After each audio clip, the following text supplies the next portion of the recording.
You arrive at a dinner party. Everyone is smiling, the table is set with porcelain that probably costs more than your rent, and you are wondering if anyone will notice that you did not bring a gift. Well, they did. They noticed. And they are not going to say anything, but you will never be invited back. That is how the elite operate. Quietly, efficiently, and with a memory longer than your Instagram timeline. If you want to learn etiquette and good manners in a light and fun way, subscribe to the channel, hit the bell, and leave a like. Because today we are talking about the guest etiquette rules that most people forgot, but that women of high class still follow religiously. And trust me, once you know these rules, you will never look at a dinner invitation the same way again. Before we get into the details, if you want to be an elegant and sophisticated traveler, I have something for you. Check out the ebook, Be Elegant When Traveling, Global Etiquette for the Sophisticated Traveler. The link is in the first pinned comment. It is not mine, I am an affiliate, but it is excellent for anyone who wants to navigate airports, hotels, and foreign countries with the grace of someone who belongs in first class. Now let us talk about something that happened to me a few years ago. I was invited to a weekend at a country house. Beautiful place. Stone walls, gardens that looked like they had their own gardener, and a guest room that smelled like lavender and old money. I arrived on time, brought a small gift, a scented candle, nothing extravagant, and thought I was doing everything right. But then I noticed something. The other guests, the ones who had clearly been doing this for years, they did not just show up. They arrived 10 minutes late. Not early, not on time. 10 minutes late. And I realized there is a code here, a silent language, and I had been speaking it wrong my entire life. According to Debrett's, the authority on British etiquette for over 250 years, guests who arrive exactly on time put unnecessary pressure on the host. The Emily Post Institute, which has been teaching manners since 1922, confirms that arriving 10 to 15 minutes late for a dinner party is actually the polite thing to do. It gives the host breathing room. It shows you understand the rhythm of hospitality, and it signals that you were raised with a certain level of social awareness. But here is the thing. Most people today do not know this. They show up early, thinking they are being helpful, or they text from the car, "I am outside," as if the host is supposed to drop everything and run to the door like you are a pizza delivery. The elite do not do that. They understand that hosting is an art, and being a good guest means respecting that art. 1. The invitation test. When you receive an invitation, especially a handwritten one, you reply immediately. Not tomorrow.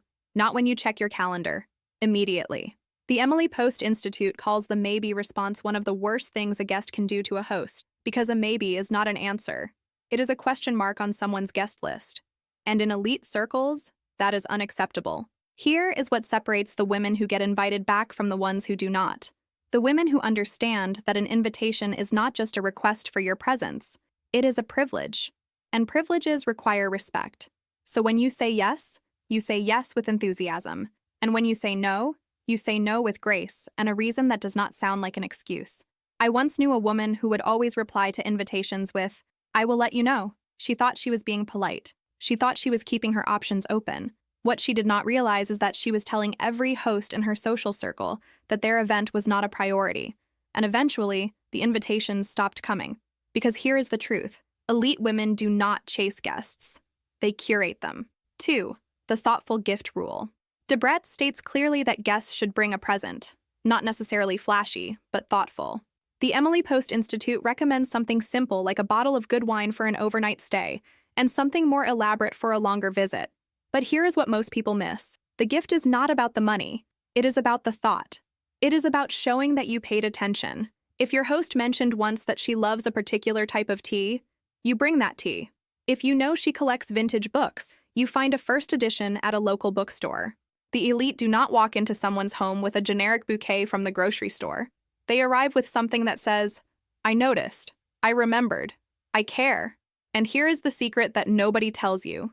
The gift you bring on arrival is not the only gift you give. According to the Emily Post Institute, you can also buy a gift during your stay once you have gotten a better idea of what your host might like, or send it as soon as possible after you return home. That second gesture, that is what makes you unforgettable. 3. The arrival code. You walk into the house. The host greets you warmly, and you hand over your coat and your bag and your gift. But here is what you do not do. You do not walk into the kitchen and open the refrigerator. You do not help yourself to wine without asking. Debrett's explicitly states that unless specifically invited to do the contrary, guests should not make themselves too at home by helping themselves to food from the fridge or booze from the cupboard. This is where most people fail. They think being comfortable means acting like they own the place. But the elite understand that being a good guest means being gracious, not presumptuous. You wait to be offered. You ask before you take. And you never, ever make the host feel like their home is a hotel. I remember staying with a family once, and the first morning I came downstairs dressed, not in pajamas, not in loungewear, dressed. The Emily Post Institute recommends that guests appear neatly dressed at breakfast, even in casual attire that is intentional, polished, but relaxed. And I noticed that everyone else at the table was doing the same, because in elite homes, even breakfast is an occasion. Even the morning is an opportunity to show respect. 4. The participation rule. According to Debrett's, guests should be flexible and accommodating, and if the host suggests a walk or a visit to a stately home or a shopping expedition, you should acquiesce gracefully. You do not say, "I do not really feel like it." You do not pull out your phone and disappear into your own world. You participate, because being a good guest means being good company. And here's where it gets interesting. Debrett's also notes that guests should offer to help with laying tables, clearing dishes, and washing up, but the host may well decline the offer. The point is not whether they accept. The point is that you offered. Because that gesture, that small act of consideration, is what separates the elite from everyone else. But do not overdo it. The Emily Post Institute warns that prowling about the kitchen just waiting for an opportunity to pitch in can be distracting to the cook. So you offer once, sincerely, and then you step back. You let the host lead, and you trust that they will ask if they need you. 5. The thank you note ritual. Both Debrett's and the Emily Post Institute agree on one thing. Guests must send a handwritten thank you note within a day or two of returning home. Not an email, not a text.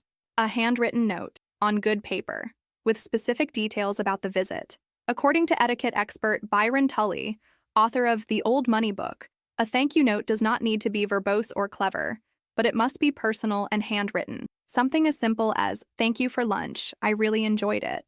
Let us do it again soon," is enough. Old money families write actual thank you notes on good paper after visits or gifts, with specific details, not generic messages. This is the rule that most people today completely ignore. They think a quick text the next day is enough. But in elite circles, that text is meaningless, because technology can be fast and efficient, but it is not personal. A thank you note's impact is twofold. First, it is for the other person, and second, it reinforces the emotion of gratitude in you. And here is the thing that nobody talks about. The thank you note is not just a courtesy, it is a test. It is how hosts determine who gets invited back and who does not. Because if you cannot take 5 minutes to write a note after someone opened their home to you, you are not worth the effort of another invitation. Now, let me tell you about something that can completely transform the way people see you. The course, Look Rich Without Spending Much, is available right now at a promotional launch price because the classes are being released gradually. Once the course is complete, the price will go up to full value with no discount. This course teaches the visual, behavioral, and social codes of wealthy women, the way they dress, the way they speak, the way they carry themselves. And it is not about pretending to be someone you are not. It is about understanding the language of sophistication so that you can navigate any room, any event, any social situation with confidence. The link is in the description. And remember, I am an affiliate, not the author. But this course, it is the real deal. 6. The bedroom etiquette. When you stay overnight at someone's home, your behavior in the guest room matters.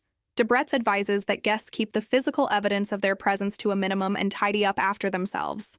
No muddy boots in the hall, no coats discarded in the sitting room, no half-drunk cups on every surface. On the morning of your departure, you should check whether your host would like you to strip the bed, and if you are told not to bother, then make the bed neatly and ensure that everything in the room is exactly as you found it. Country Living magazine, citing Emily Post guidelines, recommends that guests hang up wet towels and make their bed each day and strip the bed linens at the end of their stay. This is where you see the difference between someone who was raised with etiquette and someone who was not. The woman of high class does not leave her room looking like a tornado passed through. She does not assume that someone else will clean up after her. She treats the guest room like a gift, and she leaves it better than she found it. 7. The departure code. Debrett's has an old saying, "Visitors, like fish, stink in 3 days." The true houseguest from hell is the one who does not know when to leave. Guests should confirm both times of arrival and times of departure well before they are due to show up, and above all, leave exactly when they said they would. Too early and it looks like you are trying to escape. Too late and you have outstayed your welcome. The elite understand that the art of being a good guest is knowing when to exit gracefully. You do not linger after breakfast. You do not wait for the host to hint that it is time for you to go. You announce your departure. You thank them sincerely, but not dramatically, and you leave, because the best guests are the ones who are missed, not the ones who overstay. 8. The food intolerance dilemma. According to Debrett's, if you are highly allergic to any foods, you should inform your host clearly and succinctly before you arrive. But if you merely suffer from mild food intolerances or strong dislikes, take a more circumspect approach. The potential seriousness of the problem should be weighed up against the offense and inconvenience that it will cause to the host. This is the rule that separates the gracious from the demanding. Because here is the truth. Presenting someone with a long and varied list of foods to which you have a mild aversion is quite unacceptable. But if one commonly served food will make you feel ill and uncomfortable, the host should be told. It is about balance. It is about not making your dietary preferences the center of attention. I have seen women show up to dinner parties with a list of 20 things they do not eat, and I have seen hosts scramble to accommodate them, all while wondering why they ever invited this person in the first place. The elite do not do this. They eat what is served. They find something on the plate to enjoy. And if they truly cannot eat something, they quietly leave it on the side of the plate without making a scene. 9. The payment gesture. Debrett's recommends that if you go out with your host to a pub, restaurant, or tea shop, you should try to pay for the drinks or food as a gesture of gratitude for the hospitality. This is not about money. This is about reciprocity. It is about showing that you understand the effort your host has made, and you want to contribute in some way. The women who get invited back are the ones who offer to treat their host to a meal. They are the ones who slip their credit card to the waiter before the bill arrives. They are the ones who understand that being hosted is not a free pass to take advantage of someone's generosity. It is an opportunity to show grace in return. 10. The reciprocity rule. Old money etiquette includes an unspoken obligation. If you have been invited into someone's home, you reciprocate. That does not mean throwing an extravagant dinner or booking a 5-star venue. It means thoughtfulness. If you have been hosted, you might send flowers a week later. Invite them to tea. Offer tickets to an event they would enjoy. But here is the golden rule. Never mirror the exact gesture. It appears competitive. If they hosted a lavish weekend, your return might simply be an elegant luncheon. Because among the well-bred, true generosity is expressed in graceful balance, not one-upmanship. And here is the secret that nobody tells you. In old families, invitations are rarely extended twice to those who do not show appreciation. It is not about punishment. It is about discernment. These circles value discretion, gratitude, and reliability above all. A person who accepts without giving back is viewed not as ungrateful but uncultured. And once that reputation forms, it is nearly impossible to undo. The truth about guest etiquette. So what does all of this mean for you? It means that being a good guest is not about following a checklist. It is about understanding the unspoken language of hospitality. It is about paying attention. It is about showing up with grace, participating with enthusiasm, and leaving with gratitude. And here is the thing that most people do not realize. These rules are not about being stuffy or old-fashioned. They are about consideration. They are about making the people around you feel valued. And in a world where everyone is obsessed with themselves, that kind of thoughtfulness is revolutionary. When you follow these rules, you are not just being polite. You are setting yourself apart. You are showing that you belong in rooms where most people do not. You are proving that you understand something fundamental about social grace. It is not about what you say. It is about what you do and how you make people feel. So the next time you receive an invitation, remember this. The way you respond, the gift you bring, the way you behave in someone's home, and the note you write afterward, all of it matters. All of it is being noticed. And all of it determines whether you are the kind of guest people want to invite back or the kind they quietly delete from their contact list.